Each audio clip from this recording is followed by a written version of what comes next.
Interesting.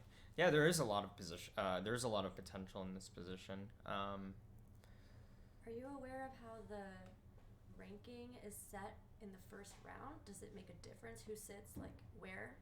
I don't know because they're not using ratings. Because if they were Right. using ratings, Lenderman would be on first board. Right. But I guess this makes it interesting. It allows some other players who might not be on first board the whole time. Well, I shouldn't say that, but I think Lenderman's the clear favorite. Oh, there we go. We got on board one now. Daniel Balls versus Alex Burke. Amazing. Daniel Wallace. I think I have played him. So Mhm. Daniel was telling me that we played one time in either Philadelphia or Chicago. And that name does sound familiar now. I gotta look him up. But I think he's a strong player. He might be a master. Let me look this up right now. What's your level? I am a national master. NM. NM, yeah. Very cool. It's alright. It doesn't really work so well on like Hinge. I would have expected more. Not as effective. Wow. It's not quite as effective as one would expect. I mean, no one. I don't know if anyone expects. Just wait till you get like a check mark on Twitch. That'll give you the credibility. The credibility. Yeah, my chess. Like, hey baby, look at my chess rating and my purple check mark. Oh yeah, so Daniel is a national master. He has a USCF rating currently of 2204. But his last USCF rated tournament was in 2018. So there's a chance that he's a little bit rusty. Sure. So today's event is unrated. It is unrated. That is correct. Okay, so interesting. So I mentioned that White's probably going to play for a kingside attack, and lo and behold, look where White's queen and bishop are. They're really trying to do some damage.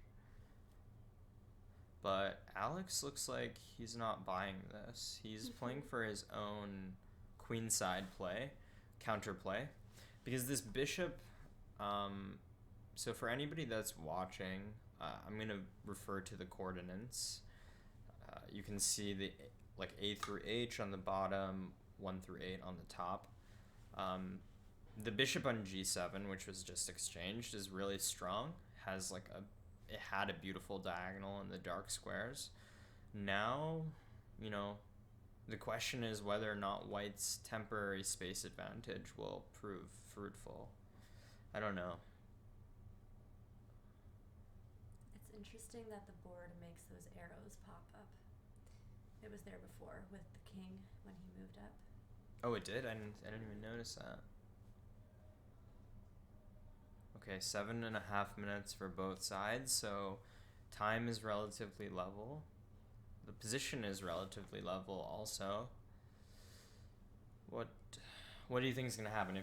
I don't know, Miriam, if you're a betting woman, but if you were a betting woman, where would you put your money? A win for like white, a draw, or a win for black? The narrative is asking you to root for white from where I'm sitting, but I don't want to do that. Is the narrative to root for white because we're looking at from white's perspective? I just feel like I see more development there. Interesting. But I'm also so uneducated that I really don't know for sure. I'm uneducated too, don't worry. It could be a free-for-all. Ooh, f6, a very interesting move. So f6, queen f4. Basically, black just is trying to kick white's queen out of there. And this is a very unusual pawn structure. It's like you got 4 pawns in a row there. So black is playing connect 4. Maybe the wrong game, but this is risky. It's definitely risky for black, but I don't see a clear way to break through yet. Oh, and queen takes d6, so I just missed that. So white's up a pawn. The narrative is to root for white, huh? I want to see the pieces that they captured. Like, I want to see who's up in material, and that would be really interesting. Well, we can count them. So right now, black has 6 pawns on the board. White has 7 pawns on the board. So we can sort of like imply that white is up a pawn right now.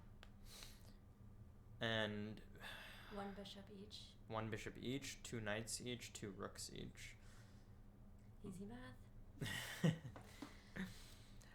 The problem now, though, for black is down a pawn, but more importantly, look at just visually how much more space white has. Black's pieces are, you know, they're taking a sick day from work.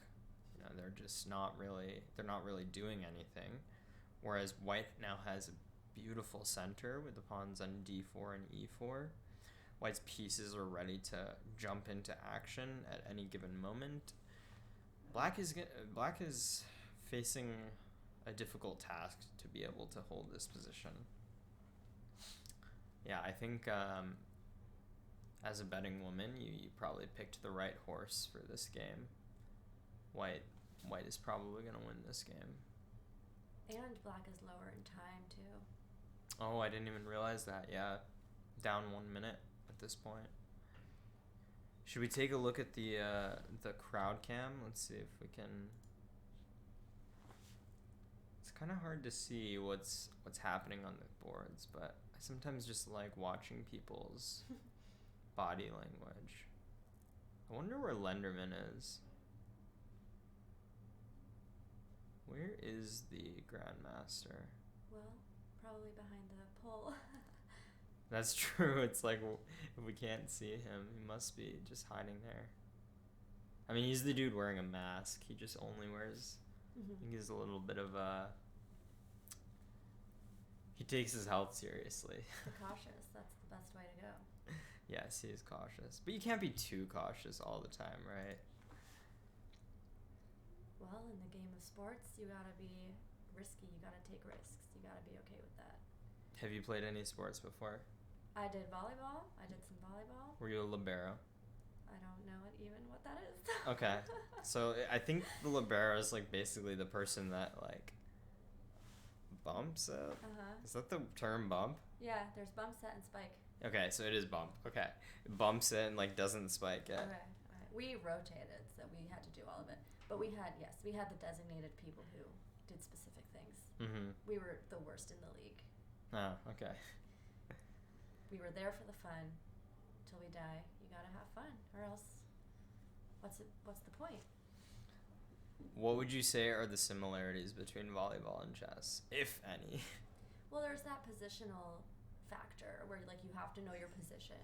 You have to. It is a little bit like chess with volleyball. You have to like be able to play the field in like a strategic way, and move very like cautiously, specifically.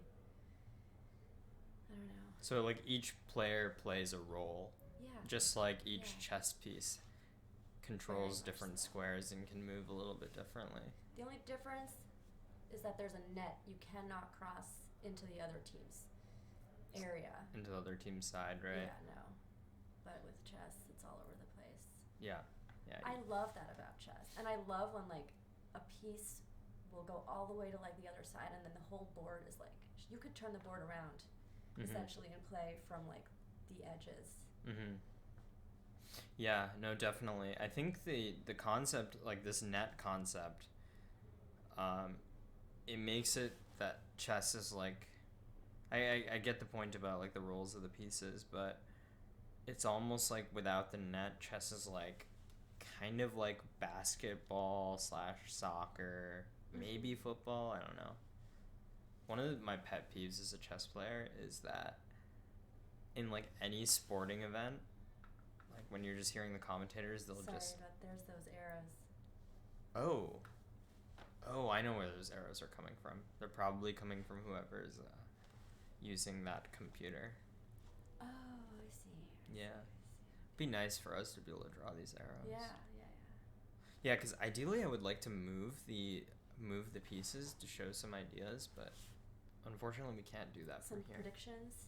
Yeah, some predictions for how the game is going to play out. What do you predict based on these arrows? Well, White is going for a breakthrough, so white wants to use their most advanced pawn to take on e6, pawn in front of the knight, which is in front of the queen. It's putting a lot of pressure in the center, and it's so important to have central control, because if you have central control, your pieces control a number of squares, but you also restrict the squares that your opponent's pieces control. So, I mean, if you can just see visually here, white has such dominant central control, and black's pieces are all still sleeping on the job. So black still faces quite a difficult task. Black went pawn grabbing, taking the pawn on c2, and white responded knight d4, attacking the rook. So now black has to move this rook somewhere.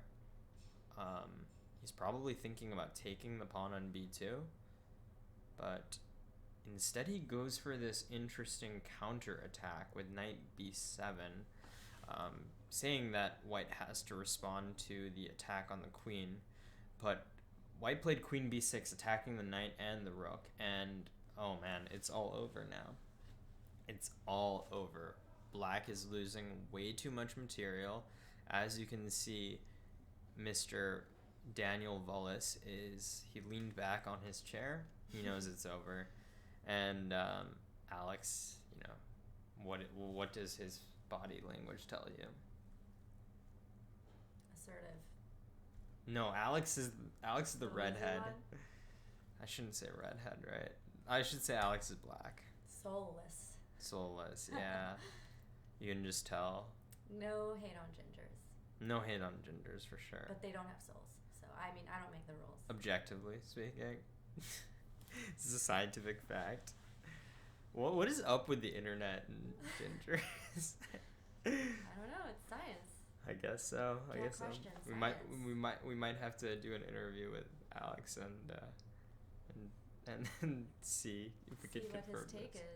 Yeah, but his take is probably not great on this position. White is just up a clean rook. I think white's gonna play rook c1, and he does play rook c1. Miriam, do you know what you're supposed to try to do when you're up material in chess? I'm sure there's many things you can try to do. There's definitely many things. Checkmate. Yes. If you're up material. Checkmate for sure. One common piece of advice is if you're up material, you should try to exchange pieces with your opponent. So like make these equal trades. Okay.